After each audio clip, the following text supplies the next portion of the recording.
This is a moment in time. This is a moment in my marriage that when Scott and I are very old, we'll look back and go, remember the time. Yeah. This occurred. So we had double date night on Friday night. Joel Creasy, my friend and your friend, Joel Creasy, and his boyfriend, and Scott and I.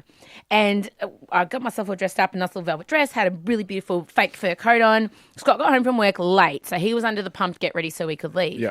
And as he walked in the door, he's holding his tummy, and he's like, oh, God, something's not right. Cramping. I got toilet cramping. Yeah. I'm like, I don't care what's wrong. We never go out. I've been away. We've been busy. I don't care what's wrong. Fix it. Plug it up. So he went to the toilet and he's in there for ages. And so I'm out in the car. I'm now at this stage. Motor's running. I'm on the horn. Are you a Nah. a polite reminder? No. Or Really? Do you have to ask that? Man. What do you reckon? I'm going to go with meet polite reminder. No. Well, no. And so he comes back out. He gets in the car and then he goes, no, hang on. And so he has to go back in the house. Oh, Wow. my God. And he's revisited the dipping. toilet. Yeah. I'm like, what is wrong with you? He's like, I don't know. Something's wrong. It's coming out of me. So he gets in the car and it's settled a bit. So we dropped the kids off at mum and dad's and then we're on That's our not way. him doing a poo again. No. Oh, hang on. Poo chat poo poo poo poo poo. It's a poo chat poo poo poo poo poo poo poo poo.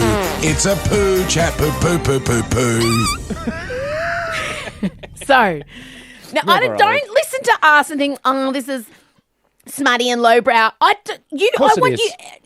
First of all, welcome. Yes. But also, this is primal. You've all got a story like the one I'm about to tell you. You've all eaten something or done something which has caused your body to go rogue and that cramp in your lower gut. And come hell or high water, if you don't find a hole in a ground somewhere, it's about to get messy. Oh, pretty much daily. So everybody, that story. just put yourself in that mindset and be my husband. Okay. So we drive away from mum and dad's and we get on the freeway and we're on the freeway and all of a sudden he grabs the side of the car and he grabs my arm and he says, "Please pull over." Oh, wow. We are on grid. It is 6:30 on a major highway. It is gridlock. It's still just a touch of sun out, like not too much, but enough for people to see my husband on the side of the road with his suit pants down. So I said to him, I'm not stopping. I don't care what. He goes, "Em, please. And he's sitting there going, oh God.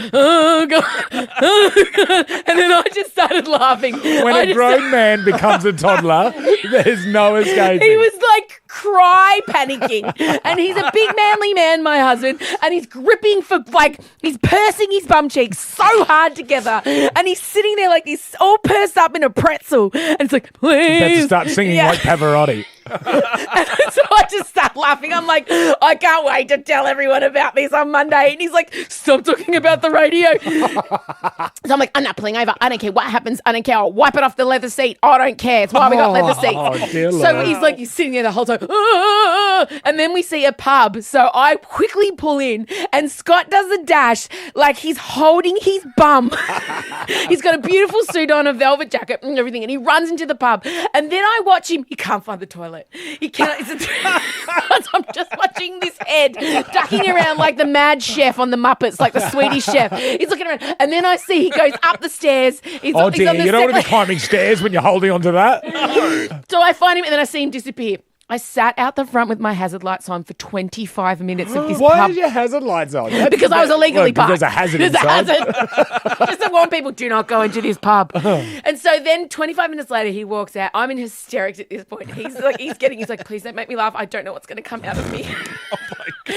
And then we finally get to the restaurant and I look at him and I go, what did you eat today? Yes. What has caused this? What have you had? He goes, oh, not much. He goes, but I did have some herbal tea. And I go, what do you mean? He goes, Did he douche the herbal tea? And then he said to me, I don't know, Matt offered me some Chinese herbal tea. I go, what was in the herbal tea? He goes, I don't know, it had an empty label on it. I go, oh my God, he drank tea with no label on it, just a satchel. Well, that's a smart thing to do. That's what I said to him. Are you some kind of idiot? And then I go, ring Matt and tell him. So he rings Matt and he goes, look, I've got explosive diarrhea and my stomach's cramping. I don't know what was in that tea. It was a slimming tea. Oh, my God. Oh, what a dear, delightful idiot. What a... What? You are 45 years old. What are you drinking? What a wonderful slimming moron. tea? How vain training you. What? You don't need slimming. You run 500 Ks a week. I do have to be honest with you, Amelia. My favourite part of that story is when you said, that's why we got leather seats. So that your husband could shit on them. Can I tell you, I would rather have made him clean his own poo up the next day than stopped on that highway and had his big white arse on view with little red pubes on the butthole to the entirety of the city, because that's what he was asking me to do. What an image. What an image. So all's well that ends well. He's Good job, fine. mate. He's okay. We got to the restaurant and he ordered chili prawns and had a beer. Did he now? Well, what a delightful moron.